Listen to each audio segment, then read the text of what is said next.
I want to start with a finding that should change how you think about your own timeline. In December 2025, a team of researchers led by Arne Gulick published a study in the journal Science, one of the most rigorous scientific publications in the world. They examined more than 34,000 adult international top performers, Nobel laureates, the most renowned classical composers in history, Olympic champions, the best chess players on earth. And they asked a deceptively simple question: are the people winning at the top as adults the same people who were winning as kids? The answer was no, and not by a little. When they compared the world's top 10 youth chess players to the world's top 10 adult chess players, they found that these groups were nearly 90% different individuals. 9 out of 10 of the kids who dominated junior chess were simply not there at the top of the adult game. They found the same pattern in sport, in a meta-analysis covering more than 50,000 athletes, including over 3,000 international medalists across every Olympic sport. The same pattern in academics, top secondary school students versus top university students. But here's the finding that stopped me cold. Among senior chess players ranked in the world's top 3 between 2015 and 2024, those elite players had scored 62 ELO points lower at age 14 than the players who eventually finished ranked 4th through 10th. Read that again. The players who became the very best in the world were behind their peers as teenagers. Across the highest levels of human performance, peak achievement was negatively correlated with early achievement. Welcome back to the Discipline Code. I am your host, and this is episode 7, Respect the Process. Today, we are going to make the case for patience, not as a soft virtue, not as something you tell yourself when things are going badly, but as a hard competitive advantage backed by evidence. And I am going to do something in this episode that most personal development content refuses to do. I am going to take the most famous ideas about discipline and mastery, the 10,000 hour rule, the marshmallow test, grit, the shrinking attention span, and I am going to tell you what the actual research says, including the parts where the popular version is wrong. Because respecting the process starts with respecting the truth about the process. Let us begin with the most famous number in the history of self-improvement.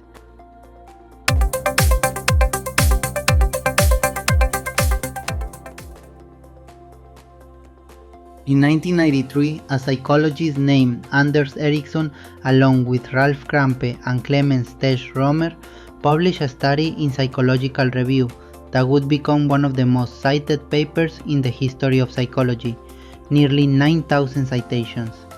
They studied 30 violinists at the Music Academy of West Berlin, divided into 3 groups of 10, the best, the good, and those training to be music teachers.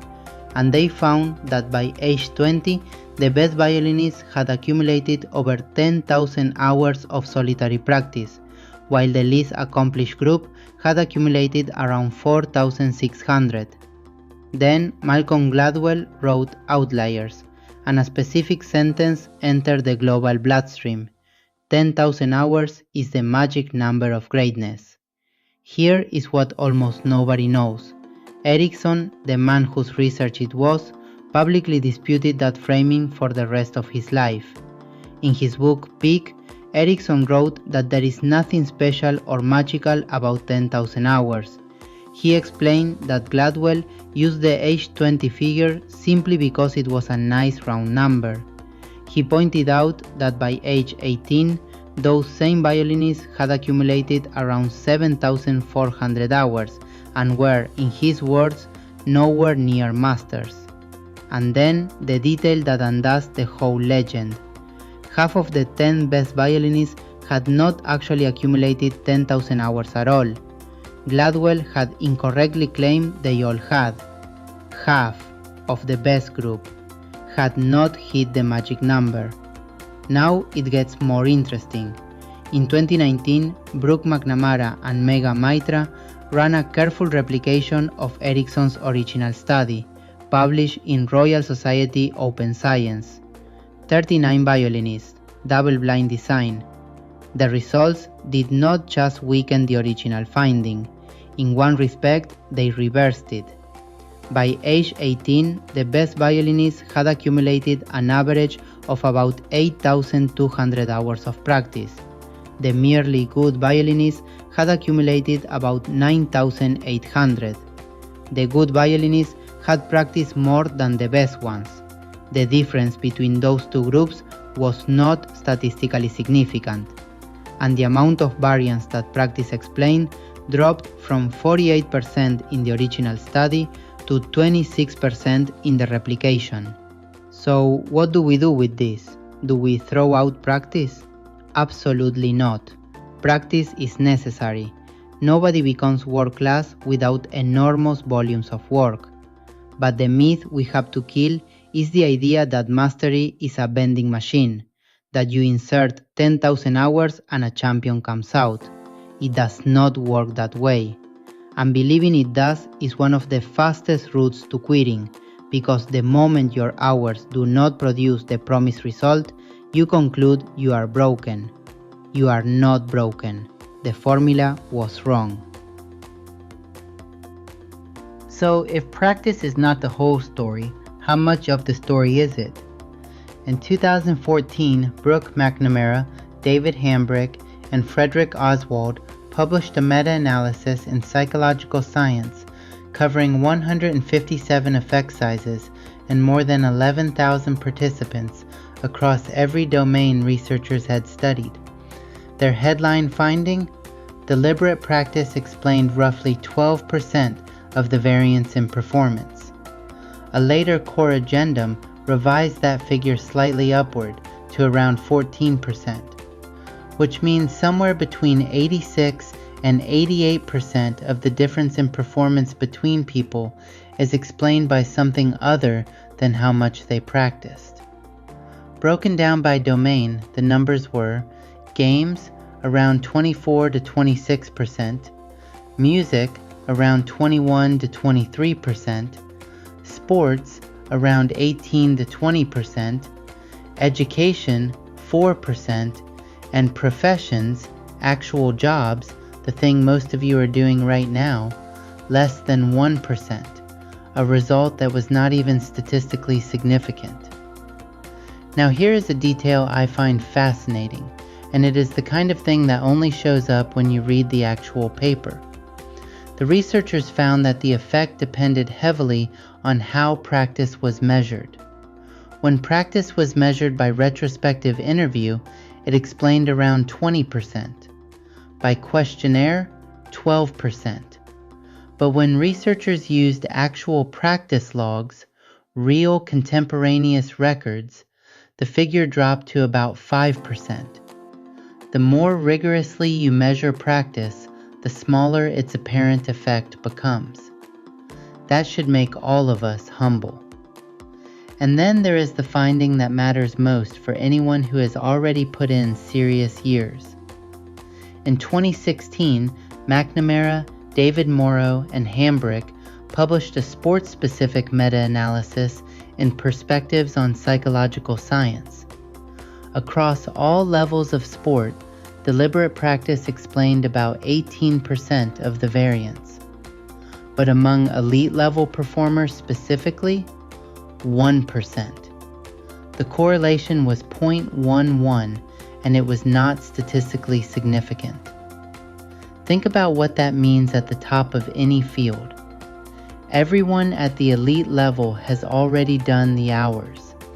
The hours are the entry fee. They are not the edge. They also found that athletes who reached high skill levels did not, on average, start younger than lower skill athletes. In fairness, and this show does fairness, Erickson published a rebuttal arguing that the meta-analysis counted activities his definition excludes: group training, watching games on television, play, and competition.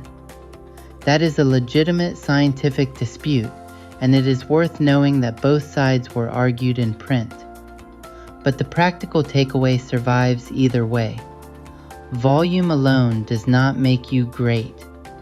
What you do inside the volume, the quality, the attention, the correction, the coaching, is where the leverage lives, which is precisely why we respect the process and not the hour count.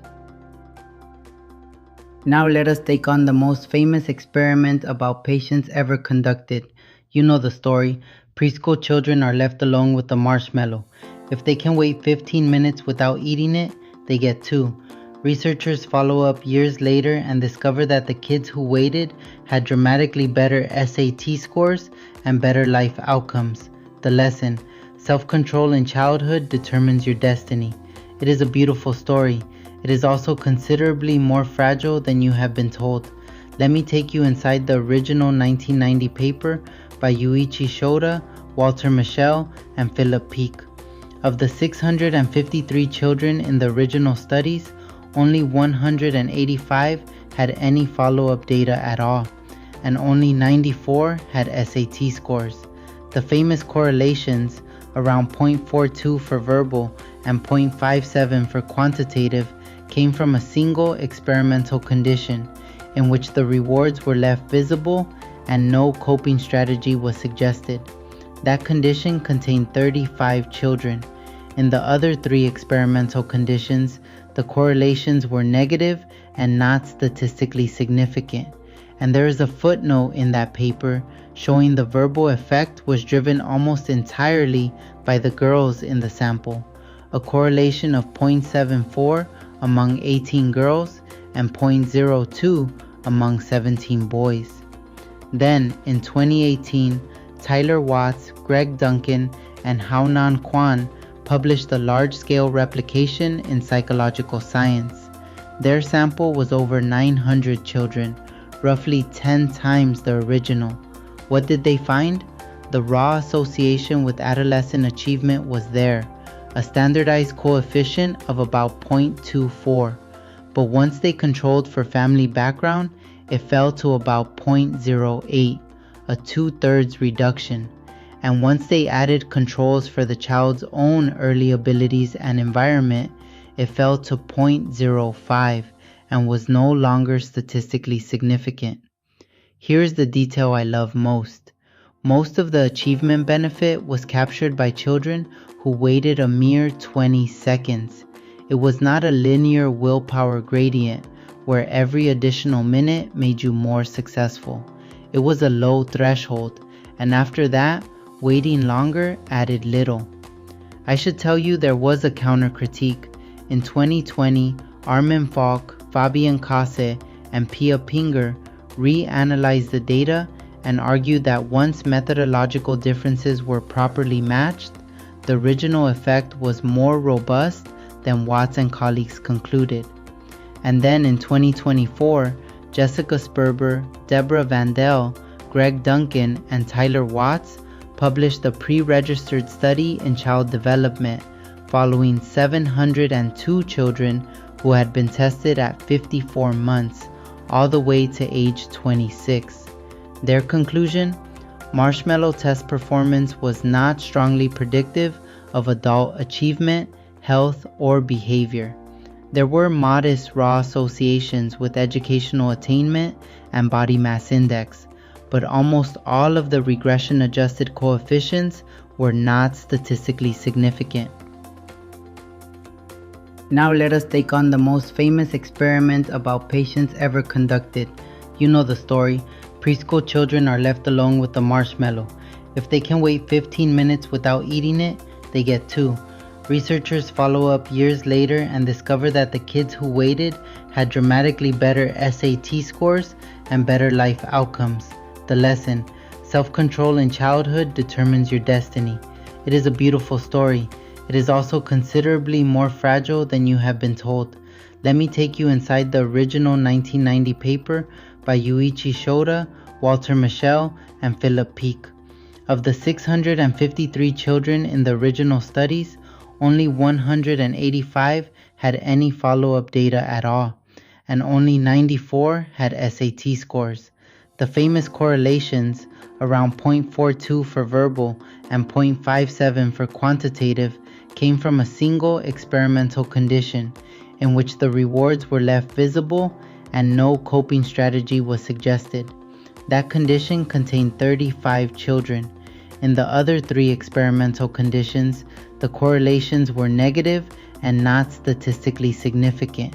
And there is a footnote in that paper showing the verbal effect was driven almost entirely by the girls in the sample, a correlation of 0.74 among 18 girls and 0.02 among 17 boys.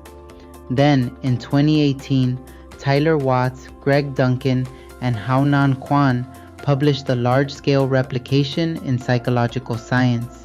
Their sample was over 900 children, roughly 10 times the original. What did they find? The raw association with adolescent achievement was there, a standardized coefficient of about 0.24. But once they controlled for family background, it fell to about 0.08, a 2/3 reduction. And once they added controls for the child's own early abilities and environment, it fell to 0.05 and was no longer statistically significant. Here's the detail I love most. Most of the achievement benefit was captured by children who waited a mere 20 seconds.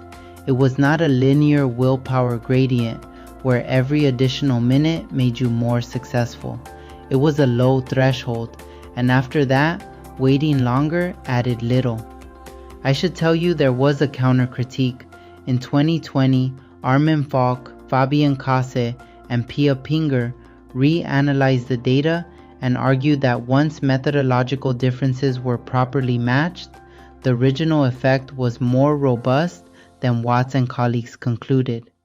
And then in 2024, Jessica Sperber, Deborah Vandell, Greg Duncan, and Tyler Watts published a pre-registered study in child development following 702 children who had been tested at 54 months, all the way to age 26. Their conclusion? Marshmallow test performance was not strongly predictive of adult achievement, health, or behavior. There were modest raw associations with educational attainment and body mass index, but almost all of the regression-adjusted coefficients were not statistically significant. We should talk about grit, because it has become the most popular idea in the discipline conversation, and because I want you to have the accurate version. In 2007, Angela Duckworth and colleagues published the original grit research in the Journal of Personality and Social Psychology. It has been cited nearly 7,000 times, and in the paper's own abstract, the authors report that grit accounted for an average of 4% of the variance in success outcomes across 6 studies. 4%. That is the honest original number from the original authors. Then, in 2017, Marcus Crede, Michael Tynan, and Peter Harms published a meta-analysis, also in the Journal of Personality and Social Psychology, covering 584 effect sizes across 88 samples and nearly 67,000 individuals. Their central finding was uncomfortable. Grit correlated with conscientiousness at 0.84. To put that in perspective, the authors point out that 2 different measures of conscientiousness typically correlate at around 0.63. In other words, grit correlates more strongly with conscientiousness than conscientiousness measures correlate with each other, suggesting grit may largely be conscientiousness wearing a new name. Grit's correlation with academic performance was about 0.18, no better than plain conscientiousness. Its correlation with retention was about 0.12. But here is the finding that is genuinely useful, and it points straight at the theme of this episode. Grit has two components: perseverance of effort and consistency of interest. The meta-analysis found that perseverance of effort correlated with academic performance at 0.26. Consistency of interest, the passion half, Duckworth's distinctive contribution, correlated at 0.10. The half of grit that actually works is the boring half, not passion, not the burning singular obsession. Just keep putting in the effort.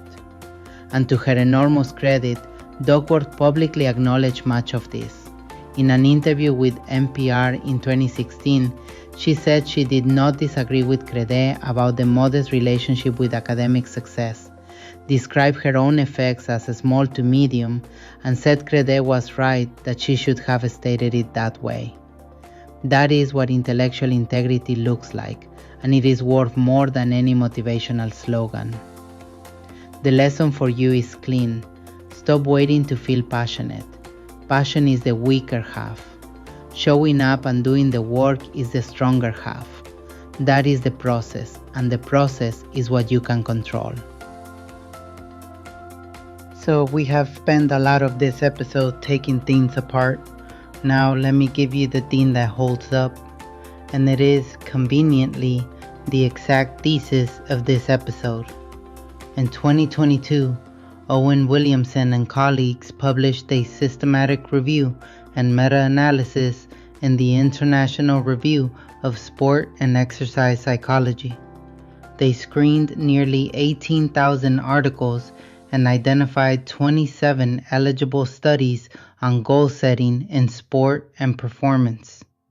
Overall, goal setting produced a moderate effect, around 0.47. But when they broke it down by type of goal, the differences were dramatic. Outcome goals, win the tournament, get the promotion, make the sale, produced an effect of 0.09, not statistically significant, essentially nothing. Performance goals, hitting a specific personal standard, produced 0.44.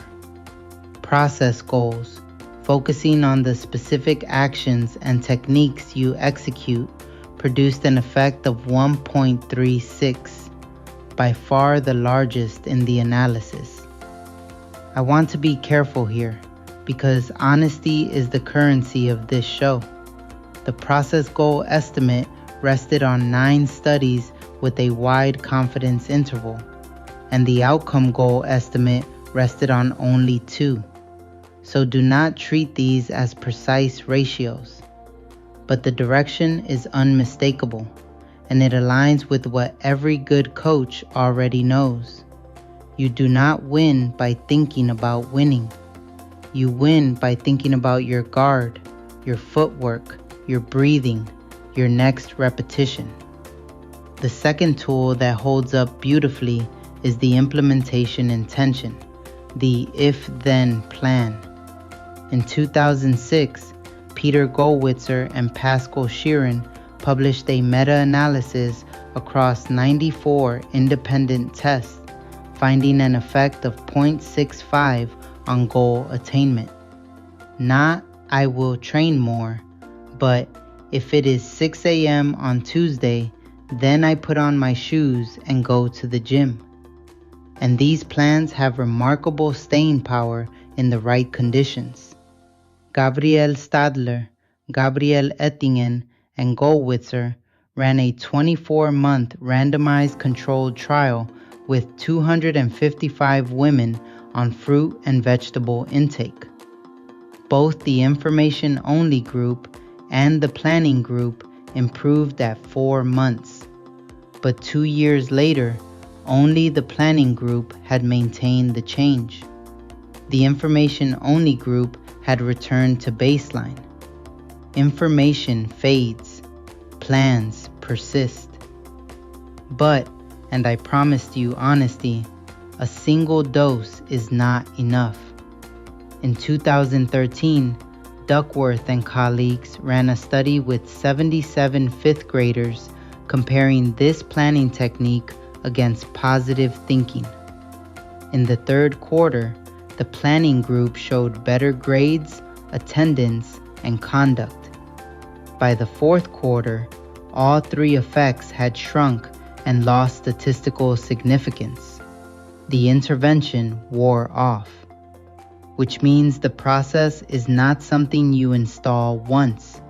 It is something you reinstall deliberately forever. While we are being rigorous, let me address one more popular idea. You have heard that getting 1% better every day makes you 37 times better in a year. The arithmetic is correct. 1.01 raised to the 365th power is about 37.8. But I want to be clear that this is a metaphor, not a research finding. Nobody has demonstrated that human skill acquisition follows compound interest. And the most famous real-world example of the marginal gains philosophy, British cycling's dominance under David Brailsford, is more contested than the business books admit.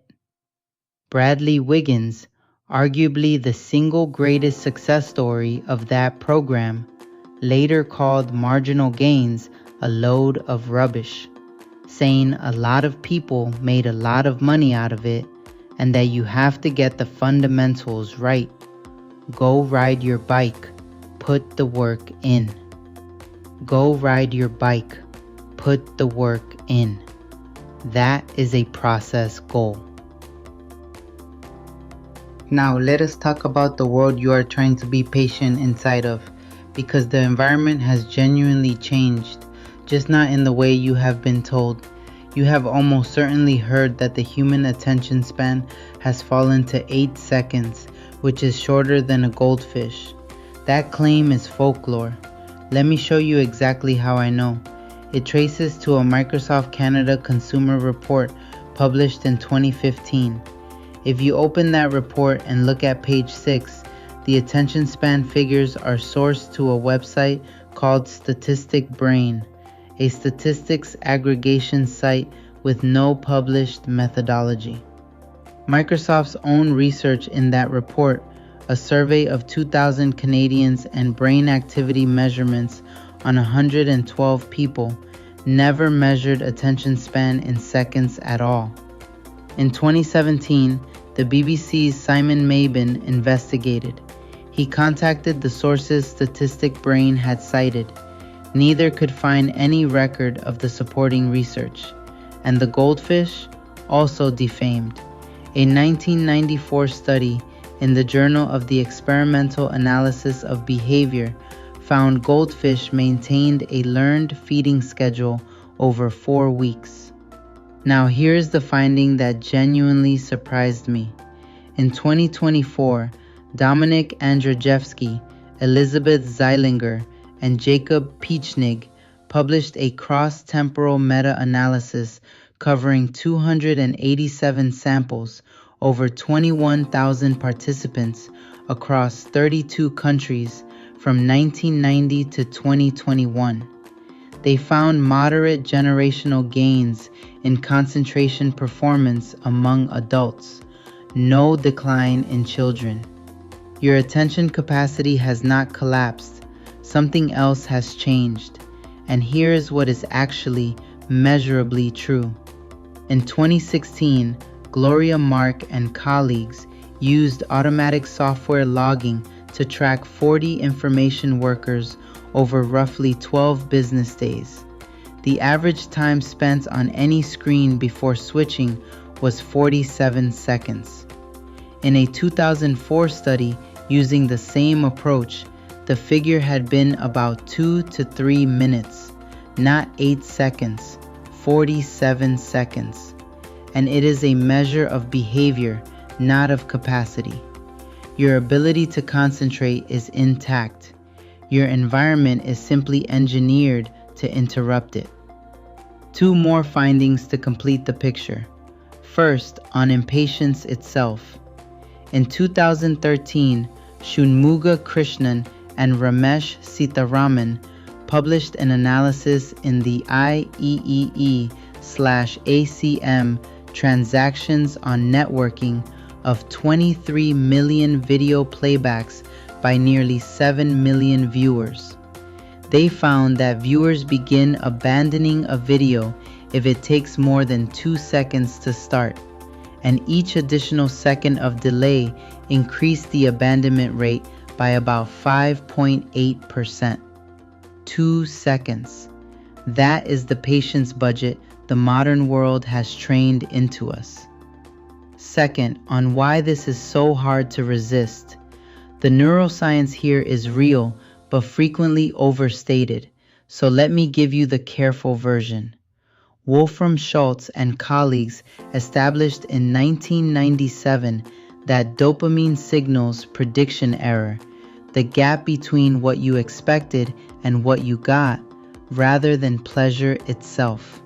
And in 2003, Christopher Fiorillo, Philippe Tobler, and Schultz found that sustained dopamine activation was maximal when the probability of reward was 50%, at the point of maximum uncertainty, and essentially absent when the outcome was certain either way.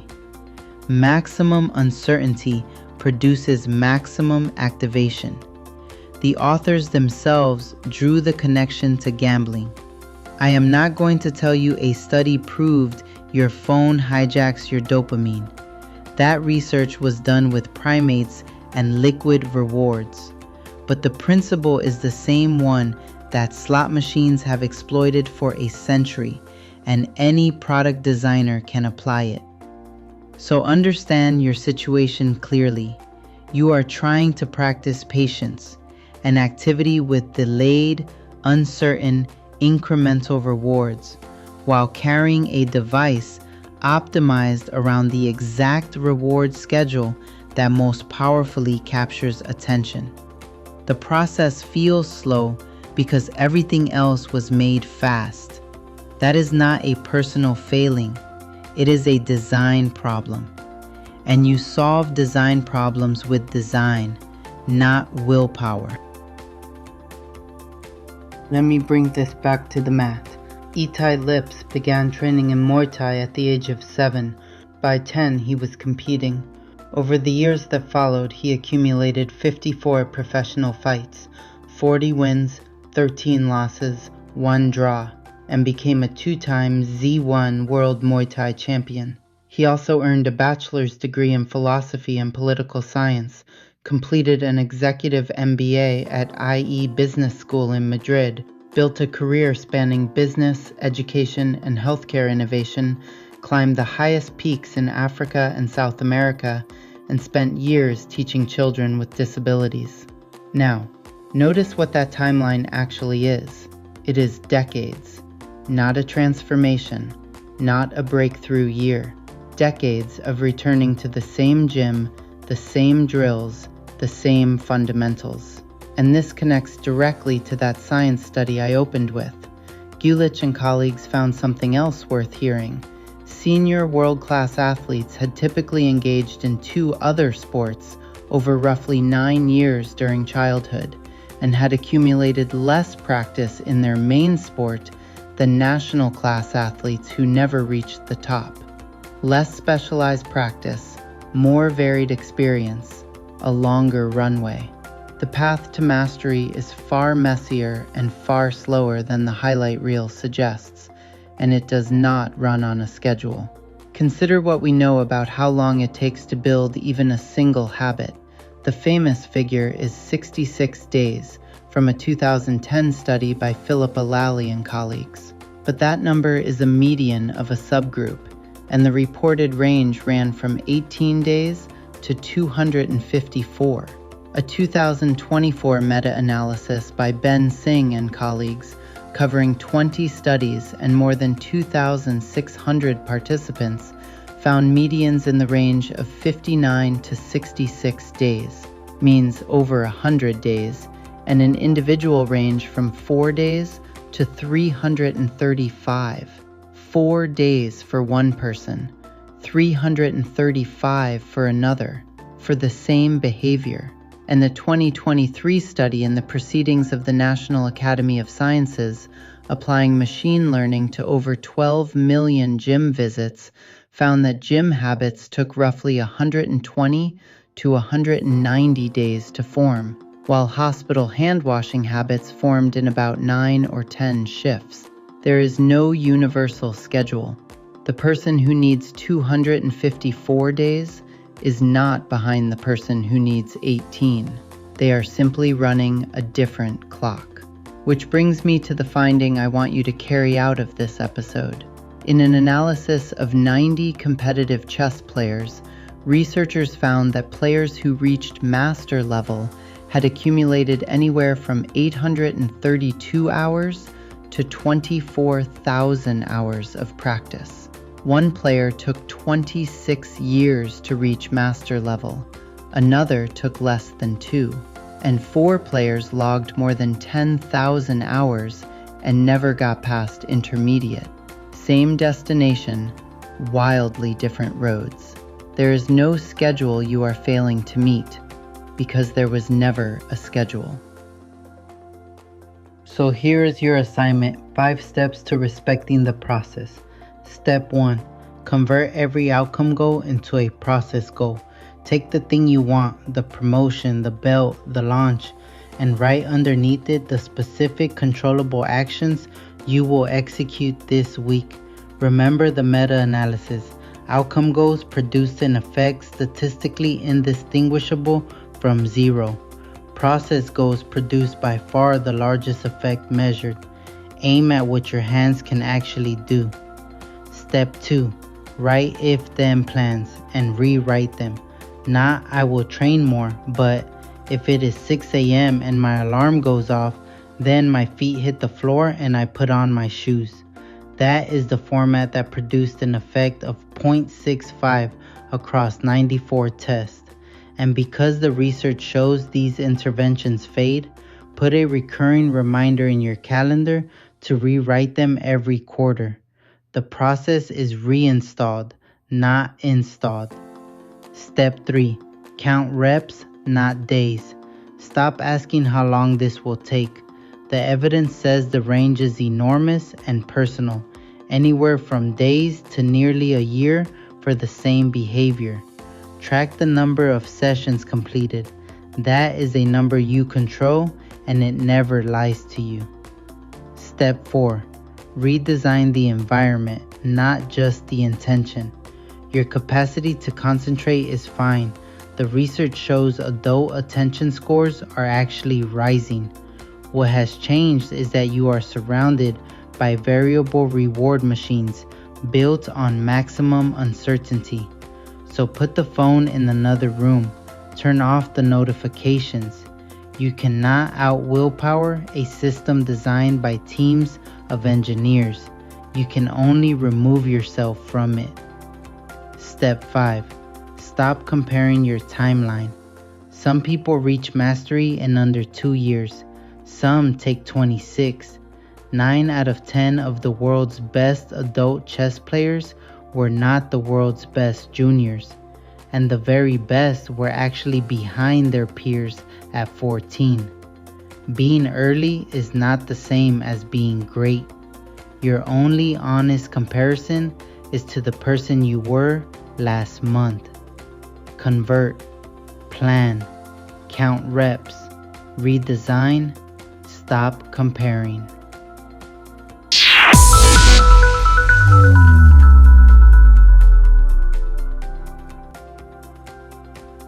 That is episode 7 of the Discipline Code. Thank you for being here, and thank you for sitting through the harder version of this conversation. The one where the famous studies get complicated and the magic numbers turn out not to be magic.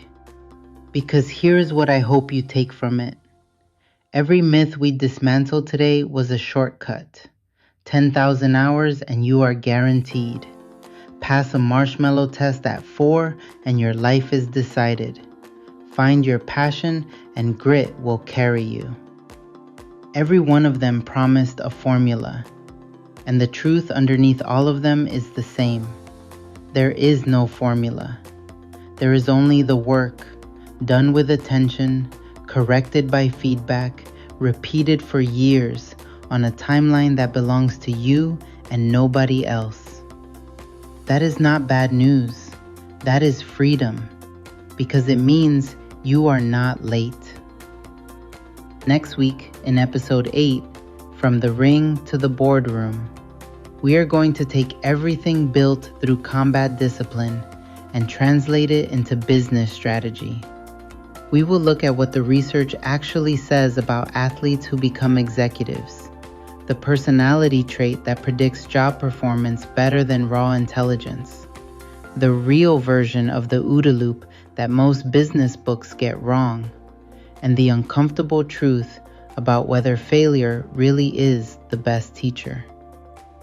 If today's episode helped, share it with someone who is in the unglamorous middle of something, training, building, rebuilding, and starting to wonder whether it is working. Tell them it probably is. It just does not photograph well. Until next time, stay disciplined, trust the reps, and respect the process.